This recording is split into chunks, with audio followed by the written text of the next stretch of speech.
Congreso hizo el anuncio oficialmente. El salario básico sube de $400 a $425. ¿Esto ustedes ya lo conocían previamente? ¿Cuáles son sus reacciones?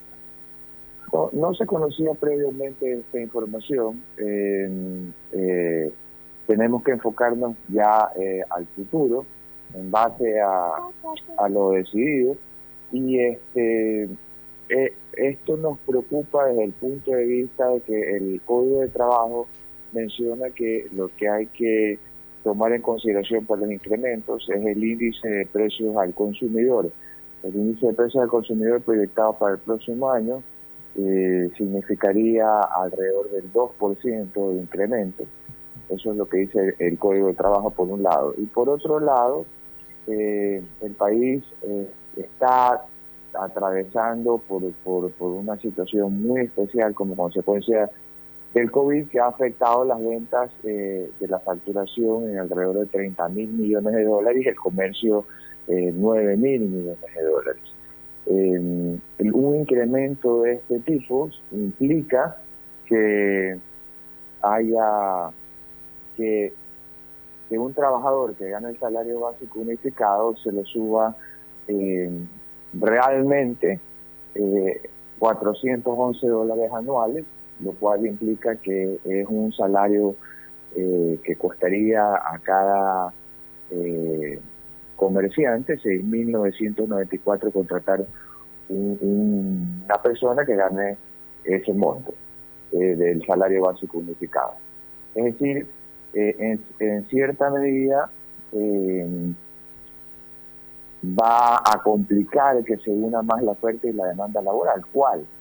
El que tiene empleo adecuado, bueno, los ecuatorianos, los empresarios ecuatorianos, los comerciantes, hemos tratado de mantener esos empleos. Hemos sido los mejores de la región en eso, largo en relación a otros países, y hemos tratado de mantener ese empleo a pesar de las situaciones que estamos viviendo y que hemos vivido. En cambio, yo creo que los que van a estar con mayores dificultades son aquellas personas que no tienen un empleo adecuado en este momento, que en realidad son 7 de cada 10 ecuatorianos, es decir, 70% de las personas no tienen un empleo adecuado en el país.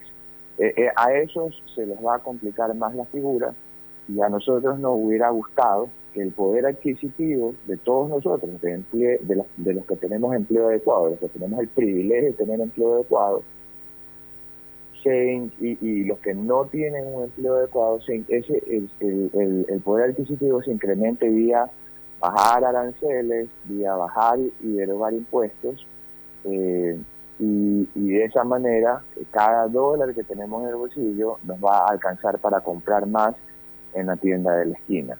Ahora, Juan Carlos, queda claro entonces que esta decisión que ustedes deben asumir y deben pagar no fue socializada, no fue consensuada con el sector privado, ¿no es cierto? ¿De qué forma? El Código de Trabajo establece que debe haber unas reuniones entre los representantes de los empleadores y los representantes de los trabajadores. Cuando hubo 2 sesiones, la ley determina que si no se llega a un acuerdo, es el Ministerio de Trabajo quien llega a esta decisión en función al índice, a un incremento basado en el índice de precios al consumidor proyectado, cerrado a noviembre estaba en el 1.8%, y digamos que cerremos en el 2%, o sea que eso hubiera sido lo proyectado. Eso es lo que dice el Código de Trabajo. Ese es el procedimiento regular para determinar el nuevo salario básico unificado. Sí, las reuniones existieron y todo lo demás, no hubo un acuerdo, por eso el ministro de Trabajo, Patricio Donoso, incluso extendió la fecha del plazo para que se llegue a un consenso. Esto no pasó así, el presidente el día de ayer ya lo hizo público. Ahora, ¿qué tipo de reuniones tendrían ustedes o compensaciones para asumir este golpe que van a tener? Sí, porque ya la población ya no tiene deducciones en los impuestos, especialmente en la franja de la clase media, como consecuencia de que se aprobó por el Ministerio de la Ley esta nueva reforma tributaria recientemente. Y Lo que nosotros venimos pidiendo desde hace algún tiempo atrás es que nos bajen los aranceles, porque los aranceles incrementan el precio de los productos que son importados y de aquellos bienes de capital o productos o materias primas que se requieren para producir también en Ecuador. Los aranceles del Ecuador están en un promedio del 9.5%, mientras que los de Chile y de Perú están alrededor del 1 y 2%. Entonces hay una brecha tan alta que es muy difícil competir. Si eso bajara, los productos de la tienda de la esquina costarían mucho menos y además seríamos mucho más competitivos a nivel internacional. Lo mismo bajar impuestos, por ejemplo, derogar el impuesto de salida de divisas, por ejemplo, bajar el ICE.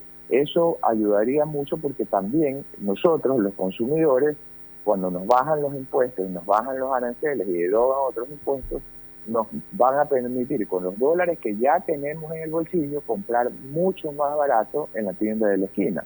Eso era realmente un poco por el camino que nos hubiera gustado transitar, porque eso era mucho más sostenible. Un incremento del salario básico unificado, más allá del índice del precio del consumidor, más allá de lo que dice el Código de Trabajo, implica que no está basado en argumentos técnicos, sino en argumentos políticos.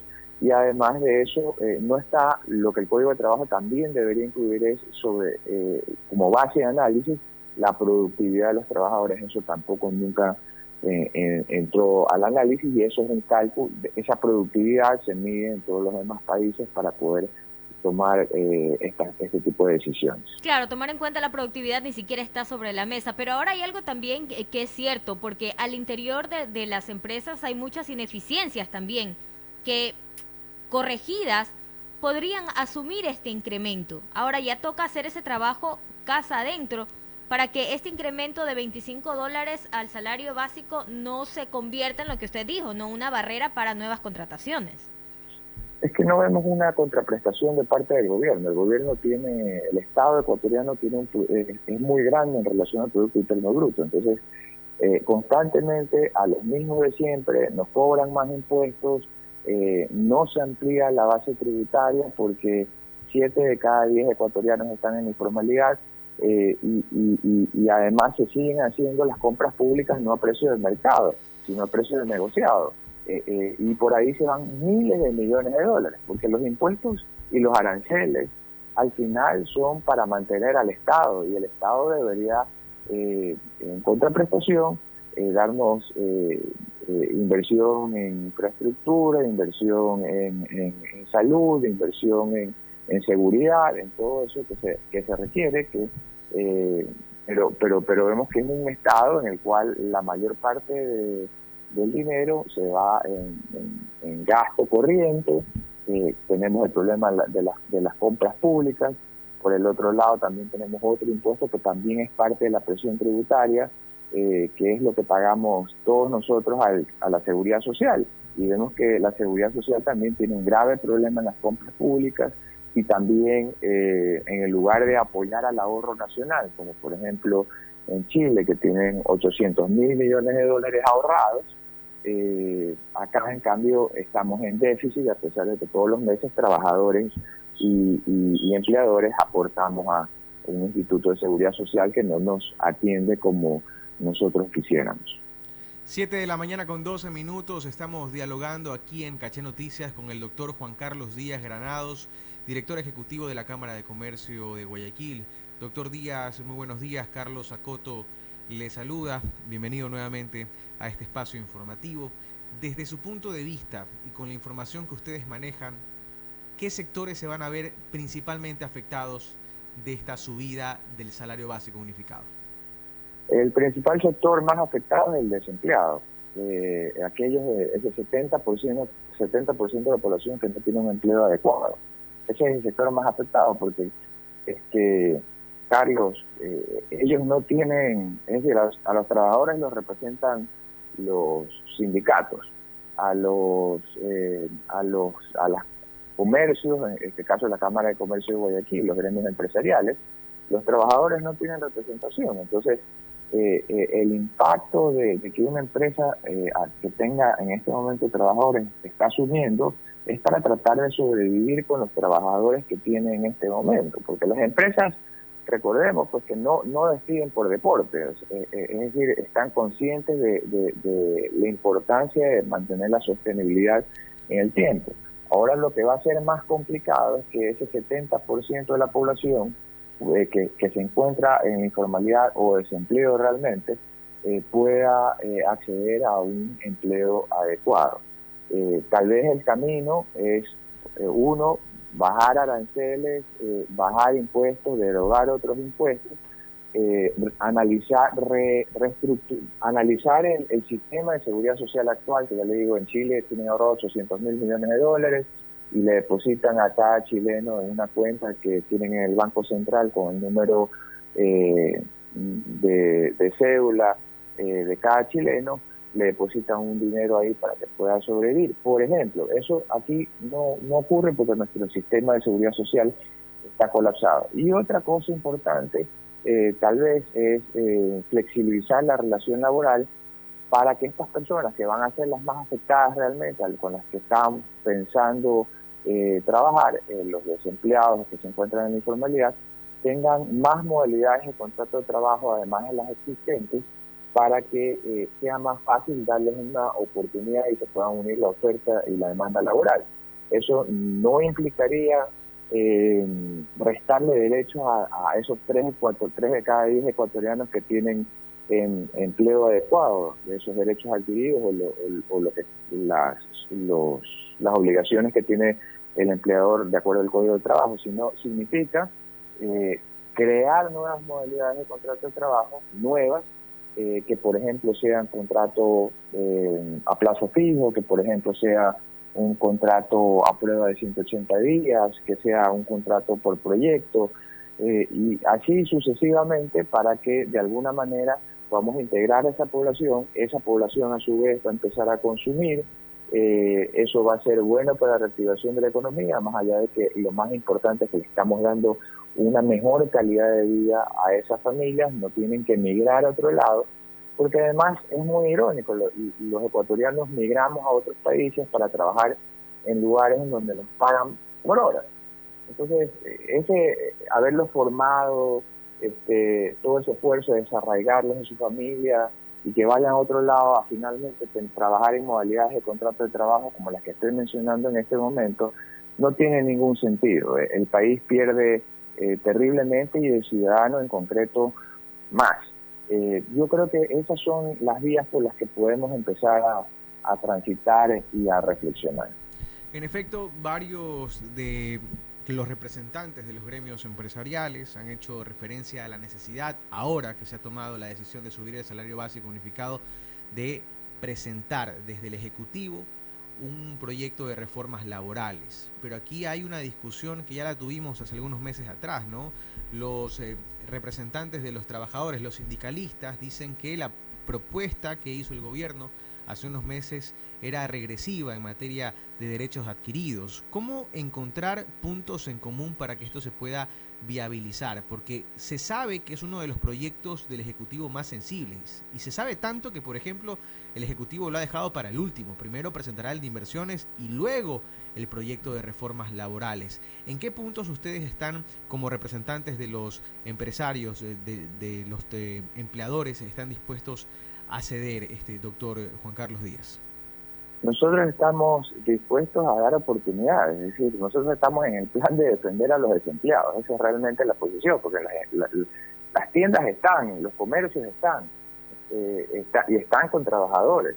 Lo que estamos diciendo es, bájame los impuestos y bájame los aranceles para que esa tienda pueda, en lugar de haber subido el salario básico unificado, hubiera podido bajar los precios, porque como consecuencia de lo que acabo de mencionar, y entonces el ciudadano promedio va a poder comprar más en la tienda va a crecer como consecuencia de aquello, va a poder contratar a más personas y el Estado va a recibir más tributos. Eso hubiera sido lo correcto. Por el otro lado, desde el punto de vista laboral, en ese mismo caso o ejemplo, lo que hubiera ocurrido también es que la tienda está tratando de darle oportunidades al que no tiene trabajo. Entonces, y los sindicatos, y le digo, yo he conversado con muchos sindicatos y la mayoría de los sindicalistas no le ven ningún inconveniente realmente, porque entienden que lo que se está tratando de hacer es dar más oportunidades. Los que se oponen generalmente son por razones ideológicas, enteramente por razones políticas de conveniencia en ese momento. Pero sí debería llamarle la atención a la población, y hay un llamado a la reflexión de los radioescuchas, en el sentido de que todas estas personas de la Asamblea Nacional llegaron a esos puestos por votación popular ofreciendo y prometiendo trabajo. Entonces, realmente los que ya estamos trabajando no tenemos nada que perder, porque ya estamos trabajando, los comercios ya están trabajando, ya tienen colaboradores, pero lo que estamos diciendo es, queremos crecer y queremos darle oportunidades. Para darle oportunidades, crean nuevas modalidades de contrato de trabajo. No hay derechos regresivos de ningún tipo, porque no se está eliminando ningún derecho, no se eliminaría ningún derecho del Código de Trabajo para los que ya están contratados en este momento, sino que se los contrataría de otra manera para darles una oportunidad de mostrar su talento y de pronto crecer en la empresa y eso, o en el negocio, o en el comercio, y de esa manera ganamos todos, gana el Estado, gana la familia de ese trabajador y gana todas las partes que están involucradas, y el Ecuador va a permitir tener una mejor calidad de vida para la ciudadanía. Pero pueden coexistir, y este es uno de los argumentos de los sindicalistas, ¿pueden coexistir en un mismo país dos códigos laborales diferentes? Le pregunto esto porque evidentemente desde el ámbito jurídico se han generado muchos cuestionamientos. No hay dos códigos orgánicos integrales penales, por ejemplo. ¿Podrían existir dos códigos del trabajo? Refiriéndome a esta primera propuesta del gobierno de que haya el código de trabajo de este rato, el que está vigente, y un código del trabajo alternativo. ¿Eso puede ocurrir? La verdad es que yo como abogado no le veo ningún desafío a aquello, porque por un lado tenemos el Código de Trabajo vigente, ¿verdad? En ese Código de Trabajo vigente hay X cantidad de modalidades de contrato de trabajo que se están usando. Y lo que en este momento se está diciendo es, hagamos otras modalidades de contrato de trabajo. ¿En qué implicaría que, por ejemplo, se cree una modalidad de contrato de trabajo a plazo fijo? ¿Cuál sería la controversia? Y ninguna. Se está creando una nueva que lo que dice es que, mira, en esta modalidad estás contratado por un año si estás de acuerdo.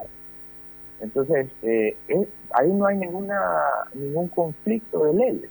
Y así sucesivamente con los demás contratos que se podrían crear. Y eso le daría oportunidades a las personas.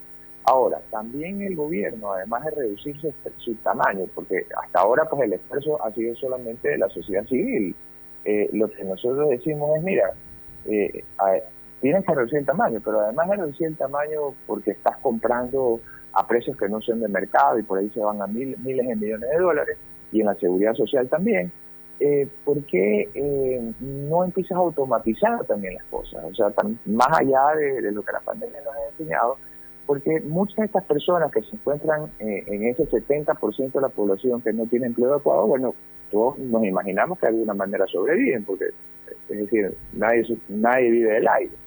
Entonces, son informales porque también les cuesta, si es que tienen un comercio informal, les cuesta formalizarse, porque para formalizarse se necesita abogado, se necesita contador, trámites, etcétera, etcétera, cuando deberíamos promover que todo se simplifique, se automatice, para que sea más fácil, para que cualquier persona pueda, sin necesidad de profesionales adicionales, puedan formalizarse, y eso además también ganamos todos porque ampliaría la base de contribuyentes, porque estos negocios informales obviamente no tributan, pero además, ¿cuál es el beneficio de estos informales? Es que van a tener, por ejemplo, acceso a créditos que no sean de chulqueros, que es con lo que están viviendo en este momento, otro tipo de financiamiento, e ir creciendo en el tiempo de una manera mucho más sostenida y organizada. Ahora, uno de los temas, y esta es una realidad innegable, ¿no? El ecuatoriano que no tiene empleo, usted me dirá, sí, es preferible tener algo a no tener nada, pero los ecuatorianos buscan estabilidad laboral, buscan que dentro de una compañía se reconozca su antigüedad, por ejemplo, y por eso no están muy de acuerdo con estos contratos a plazo fijo, de estos contratos por proyecto, Y claro, usted me dirá, en Estados Unidos pasa, sí, puso el ejemplo ya del trabajo por horas en Estados Unidos, pero lo cierto es que allá las horas pagan mucho más que acá, y si allá me botan de un trabajo, tengo 6 más en que aplicar, es decir, son realidades completamente diferentes. ¿Cómo hacer para poder equilibrar estas expectativas de los empleadores con los derechos de los trabajadores, doctor? Pero habría que analizar por qué son diferentes con Estados Unidos. Y es diferente porque hay más modalidades de contrato de trabajo en Estados Unidos. Y los trabajadores y los migrantes de aquí se van a Estados Unidos, ya que pusimos como ejemplo ese país, a trabajar por horas. Entonces, yo no entiendo por qué dejamos desarraigar, por qué permitimos desarraigar a nuestras familias de esa manera. 1. 2, porque hay otras modalidades de contrato de trabajo. Después, la realidad de diciembre del 2021. Usted le pregunta a un millennial si quiere trabajar toda su vida en una compañía y le va a decir que no. Entonces, estamos viviendo una realidad de principios del siglo XX. La gente necesita más flexibilidad en este momento, la gente está teletrabajando, la mayoría de los negocios se están automatizando. Es muy probable que a un trabajador ecuatoriano de aquí en adelante lo vayan a llamar para que trabaje desde Ecuador, no sé, en Finlandia, por sus habilidades técnicas. Es decir, el mundo se ha achicado sustancialmente y nosotros seguimos pensando como que si estuviéramos a principios del siglo XX. Las fábricas se están automatizando. Y por lo tanto países como el que usted mencionó le dan más oportunidades de trabajo porque hay justamente más flexibilidad laboral, y por ese lado es que tenemos que ir. Mire, por ejemplo, sí, yo entiendo perfectamente lo que usted explica, pero cuando se presentó esta primera propuesta de reforma laboral de parte del Ejecutivo en este gobierno, sí hubo temor entre la ciudadanía de que quienes hoy tienen un contrato de trabajo formal, quienes tienen más de 20 años en ese trabajo, sean desvinculados de pronto porque al año anterior de su jubilación resulta que el patrono descubre que no tiene probidad para ejercer dicha función. Y eso no puede ocurrir, usted estará de acuerdo conmigo. Pero, a ver, los contratos tienen dos partes, ¿no? Entonces, el trabajador también puede en algún momento decidir, me quiero ir por cualquier razón, porque encontré un mejor trabajo en el que me pagan más. Y la desvinculación, bueno, en el caso que usted me plantea, si es correcto y eso está comprobado por las autoridades de trabajo, es decir, tampoco le veo la quinta pata. Es decir, el escenario que no sería correcto es que lo hagan con malas intenciones. Pero al final, los comercios no estamos para despedir por deporte, porque los comercios cuesta encontrar el talento, cuesta muchísimo. Los comerciantes a mí me dicen, mira, yo tengo este restaurante, negocios grandes que todos conocemos, tengo este restaurante que se mueve, y uno pensaría que es fácil conseguir un trabajo, y le dice, mira, yo no encuentro las personas calificadas para servir en este restaurante, y se me hace muy difícil eso. Entonces, tiene que encontrar a las personas, tiene que darle oportunidades a través de nuevas modalidades de contrato de trabajo para hacer esta selección. Pero lo que decía es que esta selección cuesta. Y después que uno encuentre el trabajador, uno no quiere que se vaya ese trabajador que tiene talento. Uno trata de que ese trabajador se mantenga en el tiempo, porque no es muy inteligente dejarlo ir si es que es un gran talento. Así que tenemos que ver las cosas desde esa perspectiva, desde la perspectiva de todos como que podemos ganar, que podemos prosperar en esta situación de la flexibilidad laboral, que es algo a lo que vamos a tener que entrar tarde o temprano, porque el mundo va hacia ese lado.